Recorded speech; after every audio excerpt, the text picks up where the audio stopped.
Hello guys, welcome back to my channel. আমরা আজকে আরেকটা সিমুলেশন ভিডিও নিয়ে চলে এসেছি। আগের ভিডিওতে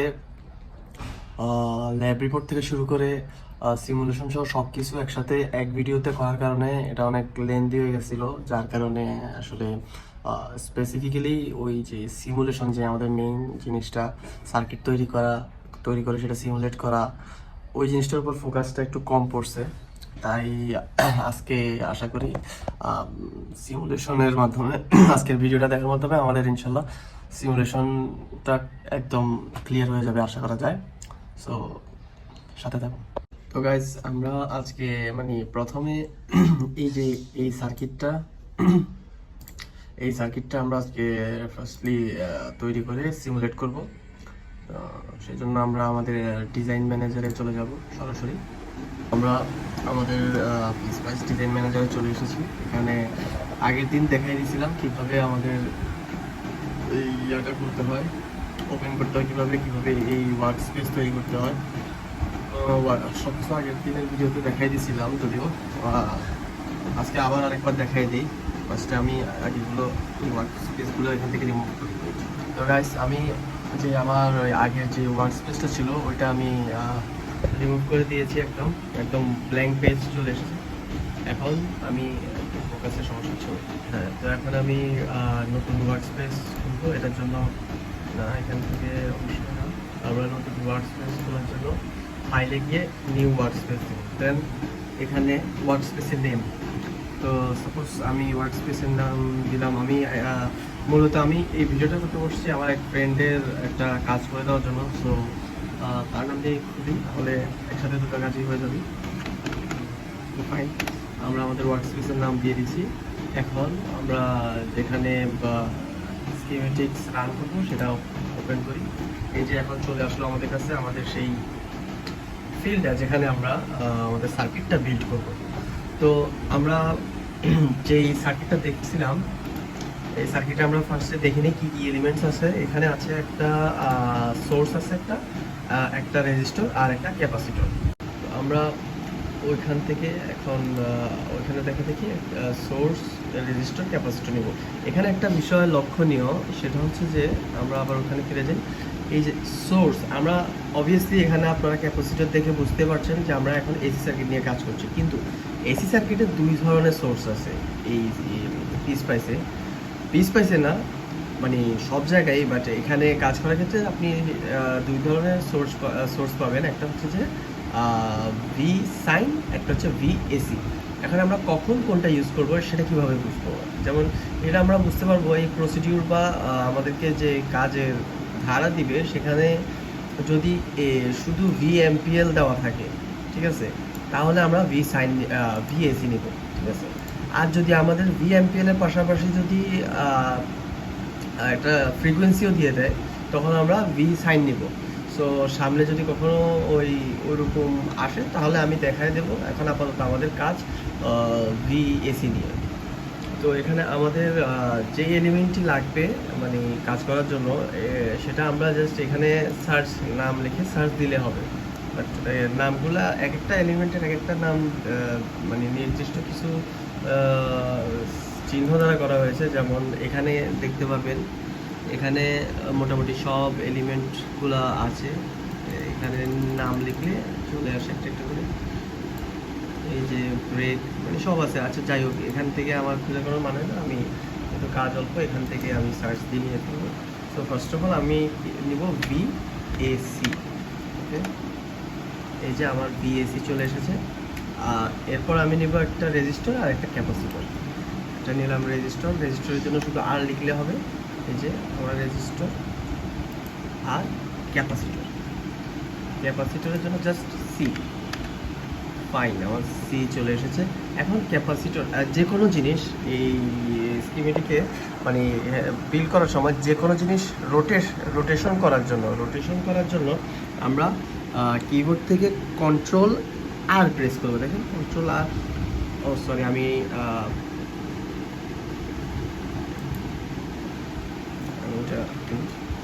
হ্যাঁ, এটা এখন জিনিসটা রোটেশন করার জন্য, ঘোরানোর জন্য আমি কন্ট্রোল আর প্রেস করব। কন্ট্রোল প্লাস আর, দেখেন প্লাস আর যতবার আমি দিচ্ছি ততবার জিনিসটা ঘুরতেছে। হ্যাঁ, তা আমার এরকম লাগবে, আমি এরকম নিয়ে নিলাম, শেষ। ফাইন। আছে একটা গ্রাউন্ড অ্যানালগ আছে আর 2টা ভোল্ট মিটার আছে, সেটা আবার পরে অ্যাড করা যাবে, সমস্যা নাই। গ্রাউন্ড অ্যানালগের জন্য আপনি GND লিখলে গ্রাউন্ড আসবে আপনার কাছে। ওকে ওয়েট, আমি চুপ করেছি, এটা লিখতে হবে এভাবে। দাঁড়ান, আমার এখানে হয়তো আছে, হ্যাঁ, GND আর GND অ্যানালগ দুইটাই গ্রাউন্ড। আমি GND অ্যানালগ, যেহেতু আমাদের প্রশ্ন ছিল, আমি GND অ্যানালগ দিলাম। তো আমি এটা এখানে বসালাম। ফাইন। এখন আমরা জিনিসটাকে ওয়্যার দ্বারা কানেক্ট করব। এই যে ওয়্যার হচ্ছে যে এই যে ড্র ওয়্যার, ছোট পেন্সিল যেটা, সেটা এটা কানেক্ট করা খুব ইজি। এখান থেকে ক্লিক করলাম, লাগিয়ে দিলাম, এখান থেকে ক্লিক করে এই লাগিয়ে দিলাম, এখান থেকে নিয়ে শেষ, আমার কানেক্ট করা শেষ। এখন গ্রাউন্ডটাকে আমরা সার্কিটের সাথে লাগিয়ে দিই। ফাইন, আমার সার্কিট সাজানো শেষ। এখন পেজের তুলনায় জিনিসটা খুব ছোট লাগছে, তাই না? এখন এটাকে আমরা ফিট পেজ কীভাবে করবো? ফিট পেজ, তাছাড়াও আমরা এখানে দেখতে পাচ্ছি এই যে আগে যে কাজগুলো করেছিলাম, যেগুলো মুভ করা হয়েছে, ওগুলো দাগ রয়ে গেছে। তো এগুলো রিমুভ কীভাবে করব আর এই জিনিসটা ফিট কীভাবে করব, সেটা এক ক্লিকেই সব হয়ে যাবে। সেটা হচ্ছে যে এই জুম টু ফিট পেজ, এটাতে ক্লিক করলে আগের দাগগুলো সব চলে যাবে, এটাও ফিট মানে বড় হয়ে জুম হয়ে ফিট হয়ে যাবে পুরো পেজে, যেমনটা দেখতে পাচ্ছেন। হচ্ছে আমাদের সিমুলেশনের মেইন কাজ, ঠিক আছে? আমরা চাইলে দেখে দেখে বানাতেই পারি, কিন্তু মানে একটা সার্কিট সিমুলেট করার জন্য সেটার মানে বিভিন্ন ভ্যালুগুলা, তারপরে প্রত্যাশিত আমার যে রেজাল্ট সেটা পাওয়ার জন্য, আমার যেমন এখানে আমার প্রত্যাশিত রেজাল্ট হচ্ছে যে এটা পাওয়ার জন্য আমাকে স্ট্রিক্টলি এখানকার সব মানে যে এই নির্দেশনাগুলো দেওয়া আছে, সার্কিটটা কীভাবে বিল্ড করতে হবে, ওগুলো সবগুলো আমার মানে খুব সাবধানতার সাথে অবলম্বন করতে হবে। Okay fine. এখন আমরা দেখি, আমাদেরকে বলে দিচ্ছে যে VMPL হবে 5 ভোল্ট। ওকে ফাইন, আমি এটা হবে 5 ভোল্ট। আর এই দুটোর মানটা একটু দেখে আসি আমরা। এখানে রেজিস্টর 100 ওহমের আর ক্যাপাসিটর 1 মেগা। ওকে, এটা ছিল 100, এটা 1 ইউ। Okay, nice. আমরা আমাদের আগে ভোল্ট মিটারগুলো বসিয়ে দিই। 2টা ভোল্ট মিটার এই 2 প্রান্তে ছিল, আমরা যেটা দেখছি। ফাইন, আবার জুম টু পেজ দিই। ওকে, এখন সুন্দরভাবে পুরোটা দেখা যাচ্ছে। এখন হচ্ছে যে আমাদের আসল মানে মেইন যেই কাজগুলো সেগুলো, যেমন এখানে আর কি বলছে, VMPL 5 ভোল্ট দিতে, বাকিগুলো 0 রাখতে। ওগুলো বাই ডিফল্ট 0ই আছে, সমস্যা নেই। বলছে from set up tick AC sweep tick করতে বলছে, আর বলছে টিকেট টাইপ সিলেক্ট করতে। ওকে, আমরা দেখি কি বলছে। এই যে বলছে সেট আপ থেকে, সেট আপ জিনিসটা হচ্ছে যে এটা ভার্সন অনুযায়ী এক একটা ভার্সনে এক এক জায়গায় থাকতে পারে। যেমন আমি আপডেট দেওয়ার আগে আমার এই জায়গায় ছিল সেট আপ, ঠিক আছে, আর সিমুলেশন ছিল এখান দিয়ে, এখন চলে গেছে এই সাইডে। সো জাস্ট আইকনটা চিনে রাখলে হবে, সেট আপ অ্যানালাইসিস। তো আমাকে বলছে এটাতে গিয়ে এসি সুইপে টিক দিতে। ওকে দিলাম, এটাতে ডাবল ক্লিক, এটাতে ঢুকলাম, ডেকেট টাইপ নিতে বলছে, নিলাম। Okay fine. দেন পয়েন্টস ডেকেট বলছে 101, স্টার্ট ফ্রিকোয়েন্সি বলছে 1, এন্ড ফ্রিকোয়েন্সি বলছে 100K। এগুলো কি সেটা আমার এখন জানার কোনো প্রয়োজন নেই, আমরা জাস্ট যে ইনস্ট্রাকশন দিয়েছে সেই অনুযায়ী বসিয়ে দিই। আর কোথায় বসাতে হবে সেটা আমরা এখানে গেলেই দেখতে পারবো। বলছে হ্যাঁ, পয়েন্টস ডেকেট 101 বসাতে, ওটা 101ই আছে। তারপরে স্টার্ট ফ্রিকোয়েন্সি বলছিল 1 দিতে, আর এন্ড ফ্রিকোয়েন্সি মেইবি 100K ছিল, আমি একবার শিওর নেই। হ্যাঁ 100K, তো আমি এখানে 100K বসাবো। এটা বসানো আমার হয়ে গেছে। আর কোনো ইনস্ট্রাকশন ছিল কিনা আমরা দেখি, না। সো মোটামুটি আমরা সবগুলো ওরা যেভাবে যেভাবে বলছে ওইভাবে ওইভাবে বসাইছি। এখন দেখি ওদের মতো রেজাল্ট আমাদের আসে কি না। ওকে ফাইন, এখন সিমুলেশন করার পালা। আর সিমুলেশন করার জন্য আমাদের এই যে এইখানে এটা হচ্ছে সিমুলেট, এটাতে দিব। ফার্স্টে আমার এই জিনিসটার নাম, এই ফাইলটার নাম সেভ করতে হবে। এটা হচ্ছে যে মোস্ট ইম্পর্টেন্ট। এটা কাজটা কি আমি করছি না অন্য কেউ করছে সেটার প্রমাণ কি?